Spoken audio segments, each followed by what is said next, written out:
Hello everyone and welcome back to my channel. So thank you very much for joining me today. And today I am doing a little unboxing. It's nothing special, there's not a load in here, it's just the one item, although I think I bought two of those items. But it's just something that I've been looking for a very long time, as we look for things in the hobby that we collect. And you get the boreals, you get your favourite fossorials, excuse me, and you get your favourite terrestrials. But I like things that are a bit more feistier. I like things that push the levels of keeping tarantulas and spiders. I like the dangerous stuff. And then I just like certain things like your boreals. I like some of the P Metallicas, which are in that one there. And I've got various other ones throughout. But the bigger and better ones, and I've been researching the biggest arboreal. So obviously this is a boreal in here, but I want to do it from a sling, so I think I've got two. I swear I did get two of them. So I was just looking at what's the biggest ones you can get out there, and I was thinking like P Regalis, like I've got those. I've got all the other different types of pokies. I've got Metallicas. And I was just thinking, what else is big? You've got some Avics that get quite big as well. I've had a couple of Avics that get quite big, but I've never had a female. Always ended up maturing out to be a male. And then I come across these, and the Spidershop did have them a long time ago, and I just didn't luck in getting one. I think they had like an adult, and it just went straight away. I've come in from work, went to order it, and it had gone, so I was gutted. So they've had them as slings, which is always better for me because I want to see them grow up. So let's get straight into this, and I'll show you what I've actually bought.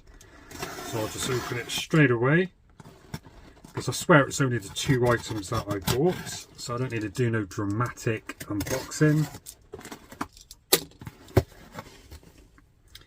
Here's one, and here's the other one. I'll just check there's nothing else in there, you never know.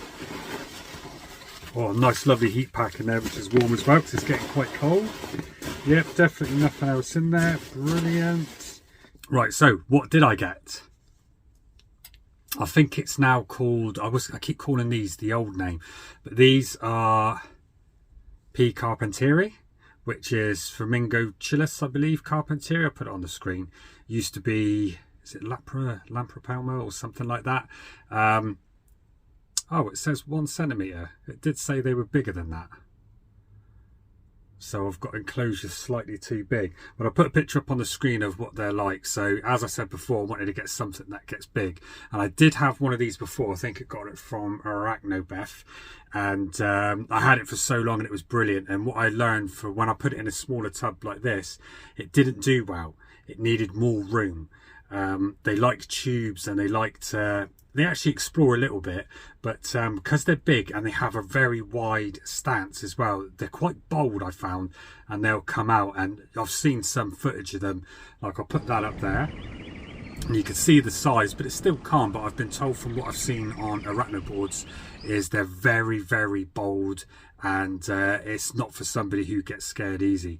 So these are what I've got. It says 1 centimetre. It did say 2 plus online, so hopefully it's a little bit bigger. Otherwise I've got to redo the enclosure. In fact, let's have a look, see if these were that small. Just go straight in. Can't see nothing on the top. Look how tiny they are. I can believe these can get to 22 centimetre leg span, and they grow quick as well. So I'm going to have to do a smaller tub than what I was going to do. Right, so in these, all I'm going to do, put some stones in the bottle, don't need loads. And these like 70 to 80% humidity, so that's why it's good to put the stones in. A little bit of gravel. Next, just do the little bit of mesh. Next, the substrate. Right, so that's all I've done. So I've done the gravel, the mesh, substrate, bit of moss, all collected locally from me, and then a nice cork bark bit. It's got a nice little fancy hole in it, and then the same on the other one, which I'll put the smaller one in. You don't need to put a water dish or anything in this because they're too small. It's 1 centimetre to 2 centimetres. When you're spraying it and misting, they can pick up moisture from here or on the side. So as long as you're doing that every week, then you don't need to put a water dish in. I don't like to do it until they get to a certain size, because you get the odd sling which is not very bright and sits in the water dish if it's too big and drowns. So I tend to not put anything in for any slings really. So that's it. Nice little cute enclosures. I think they look quite vibrant and ideal for these. They will not be staying in this for long, because this species does grow very, very quick, and they double and double in size, almost like the Sturmies and stuff like that, and the blondies. They grow very, very quickly, so they'll be going into a bigger enclosure each time, and then I'll probably do them into probably a molt or two in this, and then I'll probably put them over to something like that, which is a lot bigger. But then when they get past a couple of molts, the width of these is just huge. So let's see if I can get these in nice and easy. Right, so I've already checked this one and it was quite small, so I think I'm going to put it in this one, which I've done, so it's a little bit smaller. Let's see if we can just get it to walk on in.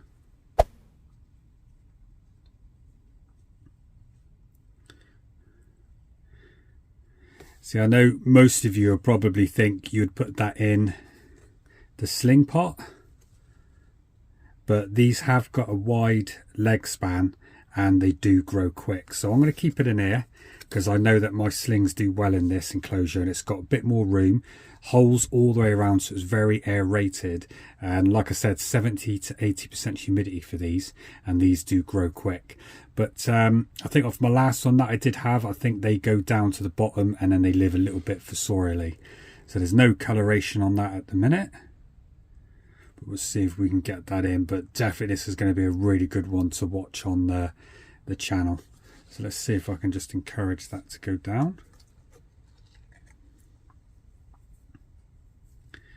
See if it'll go on it.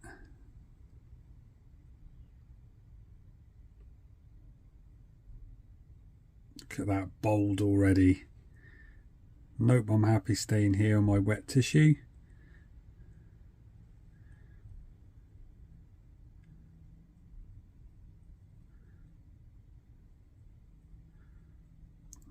Back on the tissue he goes.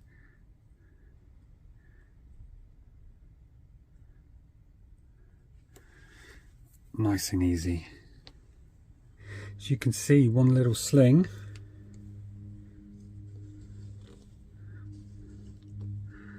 All in. It's got some colours on the hairs. Wow, look at that for a shot. Look at those hairs. That looks slightly weird. Oh my god, look at that detail. But there you go, that's one all in. And as you can see, plenty of room for this little fella. Do some webbing in there as well. But very, very bold.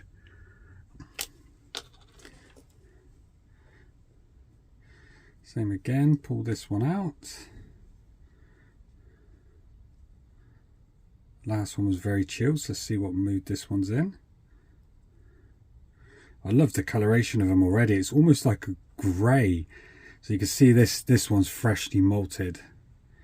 This one's molted quite recently. Oh, oh, oh.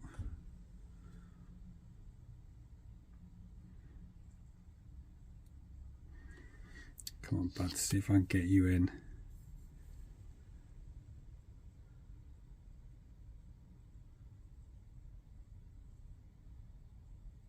Love how bold these guys are.